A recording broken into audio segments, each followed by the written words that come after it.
Hello everyone, this is Abby. Welcome to the second episode of Talk Real Estate with Abby.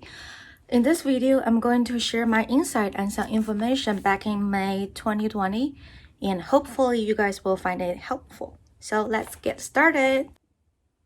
First of all, I'm going to share with you guys some overall picture here in the United States. Right now, we're 12 weeks into the COVID-19 pandemic, and we found some really sad news. There are currently 42 million people fighting unemployment, which is really sad.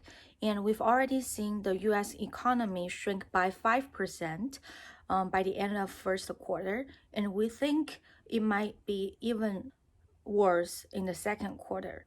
But the good news is we are seeing the collapse like back in 2008 is not likely to happen. And we certainly see the economy bounce back a little bit step by step. So you might have the question of like, how about the housing market? In one sentence, here, the east side of Washington state, the housing market proved to be pretty resilient. And I will talk about it more in a few minutes. Right now, I will turn to the page to talk with you about what's happening in the mortgage world. The interest rate looks really strong right now, and we are in the historical low. Early last week, I talked with my colleague, and he think we might move to even high twos in interest rate. However, by the end of last week, we saw the interest rate tick up a little bit back to 3.25, which is still low due to economy recovery and the really strong stock market. Lenders are more conservative right now, and the criteria and program actually change every day. So here, the information I will share with you guys will vary based on the place you go and the program you choose, and of course the lender you will go for. Most of lenders that are looking for higher credit score right now is like 680 to 700, which is higher than usual. So we are definitely seeing the credit guidelines are tighten up, and that is good for only 120 days. For the assets, it's good for 60 days. And I talked with self-employed people getting pre-approved last episode. It is still a really hard thing for them to buy houses, especially in this time, since they need to prove that they are not affected by COVID-19 situation, which is extremely hard. Most of the small business that were deemed non-essential have to pause their business for several months, which will show them that they do not have income for that 2 or 3 months, and it will be really hard for them to prove that they're not affected by the whole situation. So if you are self-employed and looking for buy houses this year, I strongly recommend you guys to talk with your lender and talk with your real estate agent to figure out a best way for your case, because I do know the self-employed getting pre-approved or getting a loan vary by case, and there are a lot of factors will get it into the way to actually solve the problem. As a Windermere agent, we will have a lot of stats every month, and what I do for this kind of video is I will share with you guys some stats and some insight or talking point. So here is the note I prepared for you guys. And right now I will move into East Side Market in May. I know the information I share with you guys is pretty limited to the East Side Market, and I do want to let you guys know real estate market vary by place and location. So if you're going to buy outside of the East Side in Washington State, I strongly recommend you guys to find an agent that really knows your market and will really serve you best. So this will be the part that I might be back and forth a lot. So please bear with me, and I will try to talk as clear as possible for you guys to really absorb the information. I know most of people are not pretty much like stats people, and I'm not a stats people, but if I can do it, I think you guys can also understand it. So back in May, the pending sale actually go down a little bit compared to last May, which is 2019. We are down for 24.5%. And we believe this is closely related to the inventory here in the market. We have a really low inventory.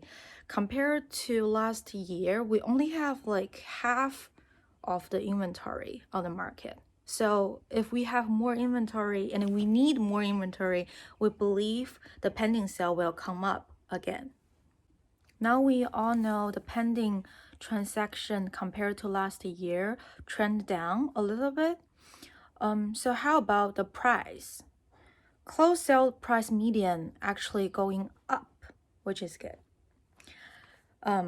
Compared to a year ago, it's up a little bit by 2%. And how about like buying this year compared to last year? So we all know like when we have a mortgage, we will pay for principal plus interest. Since our interest is super low right now, although the price get up a little bit, and since we have a lower interest rate, actually buying this year is more inexpensive than last year. We're still in the COVID situation right now, and we see the in-person showing dropped a lot, which is not strange to see. And there's like a new style of showing, which is virtual showing, but I think it's just not really for the market. And till now, we didn't see that it caught people's eye, but we are getting used to schedule showing compared to the normal time. So what do you guys think? I think the stats looks pretty good and improved to that the market is pretty resilient, right?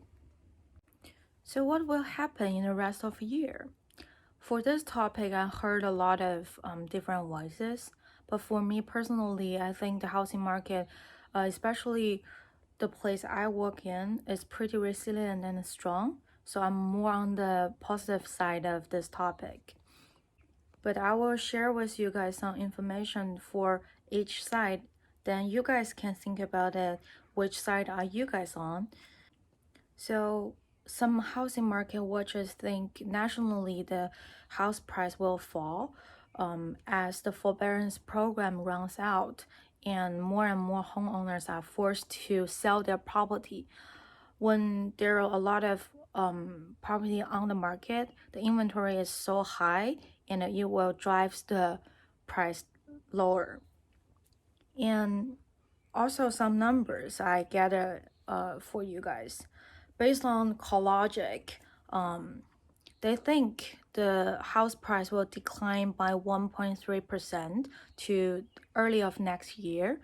And Zillow think from now to this October, the house price will decline by 1.8%, but the winter market, the house price will pick up again.